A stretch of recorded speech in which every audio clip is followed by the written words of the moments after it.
Hello, എല്ലാവർക്കും നമസ്കാരം. കേസരിയുടെ ഒരുപാട് വെറൈറ്റികൾ നമ്മൾ പല തവണകളിലായിട്ട് അപ്ലോഡ് ചെയ്തിട്ടുണ്ട്. പക്ഷേ ഇന്ന് അതിൽ നിന്നെല്ലാം വ്യത്യസ്തമായി കുറച്ചുകൂടി ആരോഗ്യം പ്രദാനം ചെയ്യുന്ന ഗോതമ്പ് റവ കൊണ്ട് തയ്യാറാക്കിയെടുക്കാവുന്ന കേസരിയാണ് നമ്മൾ ചെയ്യാൻ പോകുന്നത്. അപ്പോൾ അതിനായിട്ട് നമ്മൾ ഈ എടുത്തു വച്ചിരിക്കുന്നത് 150 ഗ്രാം ഗോതമ്പ് റവയാണ്. ഇനി നമുക്ക് നമ്മുടെ കേസരി തയ്യാറാക്കുന്നതിലേക്കായിട്ട് തയ്യാറാവാം. അതിനായിട്ട് ആദ്യം ഒരു പാൻ അടുപ്പത്തേക്ക് വെച്ചിട്ട് ഇവിടെ നമ്മൾ 1 ടേബിൾ സ്പൂൺ നെയ്യ് ഒഴിച്ചു കൊടുക്കുന്നുണ്ട്.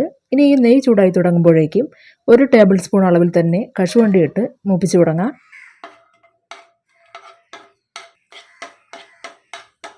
ഇങ്ങനെ ചേർത്ത് കൊടുത്ത കശുവണ്ടിയെല്ലാം മൂത്ത് ചുവന്ന് വന്നു കഴിഞ്ഞാൽ ഇനി നമുക്കിത് കോരി ഒരു ബൗളിലേക്ക് മാറ്റാം. ശേഷം ബാക്കി വന്ന ഇതേ നെയ്യിലേക്ക് തന്നെ നമ്മൾ നേരത്തെ അളന്നു വെച്ചിരിക്കുന്ന ഗോതമ്പ് റവ ഇട്ട് കൊടുക്കാം. അപ്പോൾ ഈ ഗോതമ്പ് റവ ഇട്ട് കൊടുത്തതിന് ശേഷം ഇനി ഒരു 5 മിനിറ്റ് തീ ലോ ഫ്ലെയിമിലിട്ട് നമുക്കിത് നന്നായിട്ടൊന്ന് വറുത്തെടുക്കാം.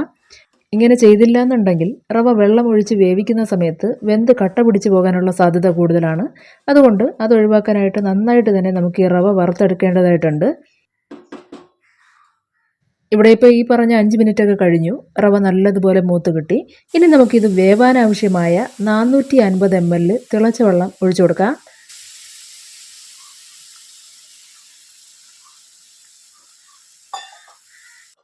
ഇങ്ങനെ ഈ വെള്ളം ഒഴിച്ചു കൊടുത്തതിന് ശേഷം ചുരുങ്ങിയ സമയം കൊണ്ട് തന്നെ വെള്ളം വറ്റിത്തീരും. അതുകൊണ്ട് പാത്രം അടച്ചു വെച്ച് തീ ലോ ഫ്ലെയിമിലിട്ട് വേണം നമുക്ക് ഈ റവയൊന്ന് വേവിച്ചെടുക്കാൻ. അധിക സമയം നമുക്കിത് വേവിച്ചെടുക്കേണ്ടതായിട്ട് വരില്ല. കുറഞ്ഞതൊരു 4-5 മിനിറ്റിനുള്ളിൽ തന്നെ റവ നല്ലതുപോലെ വെന്ത് കിട്ടും. ഇവിടെ ഇപ്പോൾ 5 മിനിറ്റ് ആയിട്ടേ ഉള്ളൂ. റവ നന്നായിട്ട് തന്നെ വെന്ത് കിട്ടി. അങ്ങനെ ഈ റവ വെന്ത് കഴിഞ്ഞാൽ ഇനി ഇതിലേക്ക് ഒന്നെങ്കിൽ പഞ്ചസാര അല്ലെങ്കിൽ ശർക്കര ഇവയിൽ ഏതെങ്കിലും ഒന്ന് ചേർത്ത് കൊടുക്കുക. ഇവിടെ നമ്മൾ 150 ഗ്രാം അളവിൽ ശർക്കര പൊടിച്ച് ചേർക്കുകയാണ് ചെയ്യുന്നത്. നിങ്ങൾക്കിതിന് പകരമായി ശർക്കര പാനി കാച്ചി അരിച്ചൊഴിക്കുകയും ചെയ്യാം. ശേഷം ഇതോടൊപ്പം തന്നെ ഒരു 3 ഏലക്കയും കൂടി ഇട്ട് നമുക്കിത് നന്നായിട്ടൊന്ന് ഇളക്കി യോജിപ്പിക്കാം. പിന്നെ ഈ അളവിൽ ശർക്കര ചേർത്ത് കൊടുത്താൽ തന്നെയും കേസരിക്കൊരു മീഡിയം മധുരം മാത്രമേ കാണുകയുള്ളൂ. അതുകൊണ്ട് നിങ്ങളുടെ താല്പര്യത്തിനനുസരിച്ച് അല്ലെങ്കിൽ നിങ്ങളുടെ മധുരത്തിനനുസരിച്ച് വേണം ഈ ശർക്കര ചേർത്ത് കൊടുക്കാൻ. അതുപോലെ മറ്റൊരു കാര്യം, ശർക്കരയ്ക്ക് പകരം പഞ്ചസാരയാണ് നിങ്ങൾ ചേർക്കുന്നതെങ്കിൽ അതോടൊപ്പം തന്നെ 2 നുള്ള് ഫുഡ് കളർ കൂടി ചേർത്ത് കൊടുക്കുക.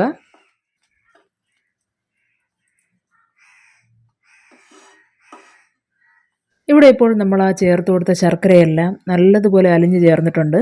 ഇനി ഇതിലേക്ക് നമുക്ക് 1/2 ടേബിൾ സ്പൂൺ നെയ്യ് കൂടി ചേർത്തിളക്കാം.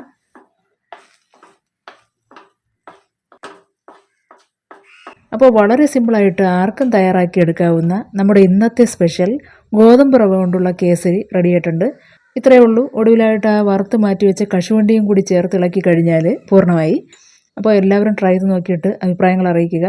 വളരെ ടേസ്റ്റി ആയിട്ടുള്ള ഹെൽത്തി ആയിട്ടുള്ള കുട്ടികൾക്കെല്ലാം ഒരുപാട് ഇഷ്ടപ്പെടുന്ന കിഡു ഐറ്റമാണ്. അപ്പോൾ അതുപോലെ ഇന്നത്തെ വീഡിയോ ഇഷ്ടമായിട്ടുണ്ടെങ്കിൽ ലൈക്ക് ചെയ്തേക്കുക. നന്ദി, നമസ്കാരം.